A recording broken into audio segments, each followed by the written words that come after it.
سورج کے اندر جو کچھ ہے اس کے بارے میں معلومات حاصل کرنا چاہیں تو اس کا طریقہ کیا ہو سکتا؟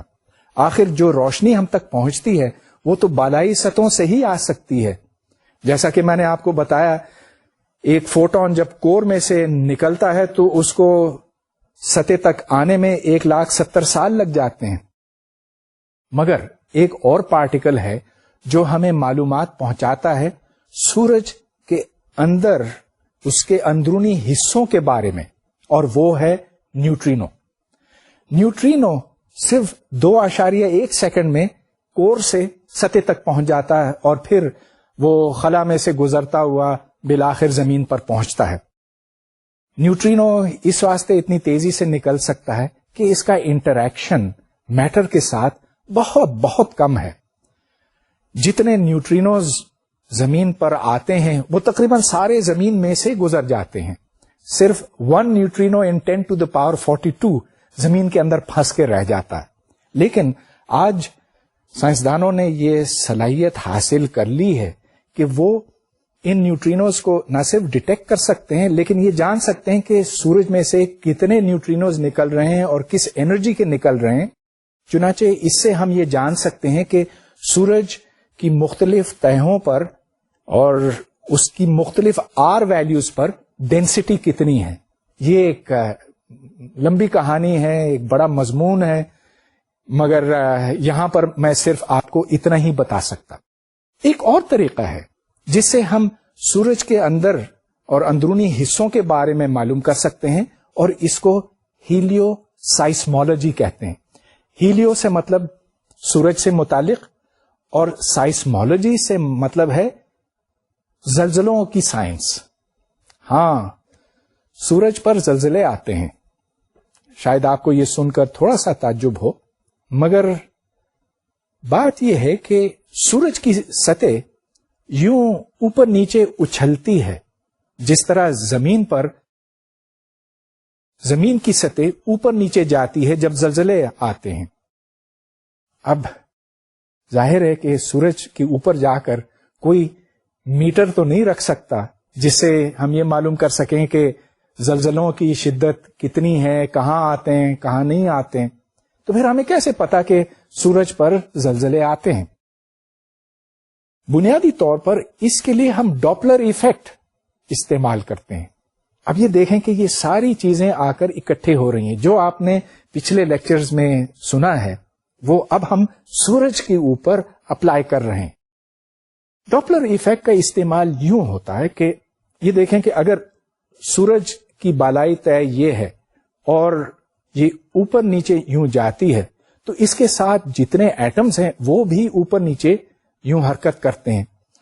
اس ارتعاش کو دیکھنے کے لیے ہم ڈاپلر شفٹ استعمال کرتے ہیں. تو جب یہ طے اوپر کی طرف جاتی ہے تو اس میں سے جو فوٹونز نکلتے ہیں ان کی فریکوینسی تھوڑی سی بڑھ جاتی ہے. جب یہ طے نیچے آتی ہے تو فریکوینسی گھٹ جاتی ہے. اس طرح سے ہم یہ جان سکتے ہیں کہ سورج کے کس حصے پر زلزلے آ رہے ہیں اور ان کی شدت کتنی ہے. ہیلیو سائسمولوجی ایک نیا مضمون ہے. سن 1965 میں یہ دیکھا گیا کہ سورج کی بالائی طے مختلف جگہوں پر مختلف رفتاروں سے حرکت کرتی ہے.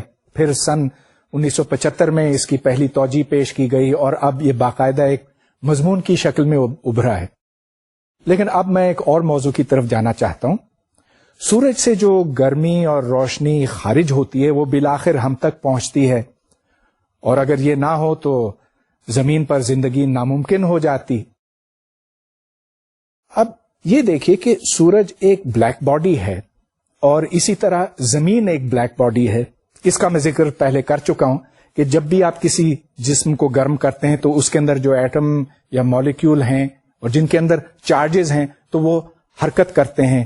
ان کے ارتعاش سے، ان کی حرکت سے الیکٹرو میگنیٹک ویوز خارج ہوتی ہیں اور اس کو بلیک باڈی ریڈیشن کہتے ہیں. میں نے بلیک باڈی ریڈیشن کا ایک فارمولا بھی آپ کو دکھایا تھا جو اسٹیفن بولٹزمین لا کہلاتا ہے، جس کے بقول power radiated is equal to sigma T to the power 4. Sigma ایک کانسٹنٹ ہے جو اسٹیفن بولٹزمین کانسٹنٹ کہلاتا ہے. چلیے ہم اس فارمولے کو استعمال کرتے ہیں یہ جاننے کے لیے کہ اگر کوئی گولا رکھا جائے اور یہاں پر اس گولے کا ڈائمیٹر 10 سینٹی میٹر ہے، اگر اس کو 20 ڈگری سینٹی گریڈ یعنی کہ 293 ڈگری کیلون پہ رکھا جائے تو power radiated is sigma T to the power 4، جس کا مطلب یہ کہ 418 واٹ یہ ریڈیٹ کرے گا فی اسکوائر میٹر. چنانچہ اگر آپ اس کو ایریا سے ضرب دیں تو اس کی مقدار بنتی ہے 13 واٹ.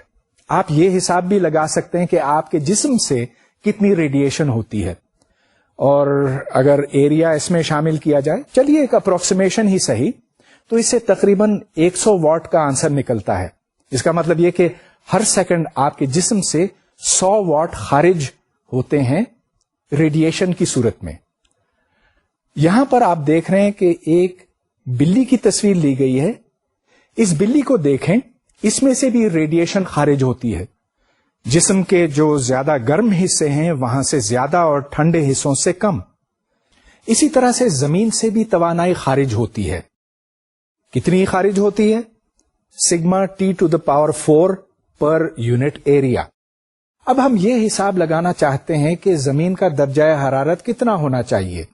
ہمیں سورج سے گرمی ملتی ہے، دوسری طرف زمین خود خلا میں یہ توانائی خارج کرتی ہے. اس کے واسطے مجھے 3 کوانٹیٹیز ڈیفائن کرنے کی ضرورت ہے. سب سے پہلے P S which is the sun's flux at it surface, اور اسٹیفن بولٹزمین لا کے مطابق اس کی قیمت ہے sigma temperature of the sun to the 4th power.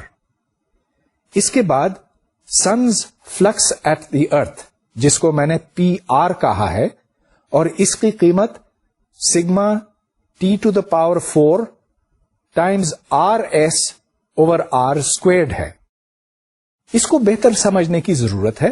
یہ دیکھیں کہ سورج سے جو توانائی خلا میں پھیلتی ہے، نکلتی ہے، اس کا صرف ایک حصہ زمین تک پہنچتا ہے، اس لیے کہ زمین کا ایریا پورے دائرے کے اوپر تو نہیں پھیلا ہوا ہے. زمین کا جتنا ایریا ہوگا اسی حساب سے اس کو گرمی اور توانائی ملے گی. تو اس واسطے ہمیں radius of the earth's orbit اور ریڈیس آف دا سن دونوں کی ضرورت ہے. ان کا ریشیو بنتا ہے radius of the sun over radius of the orbit squared, کیونکہ ایریا گوز ایز اسکوائرڈ. اس کے بعد پھر ہم یہ کیلکولیٹ کرتے ہیں کہ زمین کا فلکس کتنا بنتا ہے. مطلب یہ کہ اس کا اپنا جو ٹیمپریچر ہے، جس کو یہاں پہ ٹی ای کہا گیا ہے، اس کے حساب سے کتنی انرجی خارج ہوتی ہے.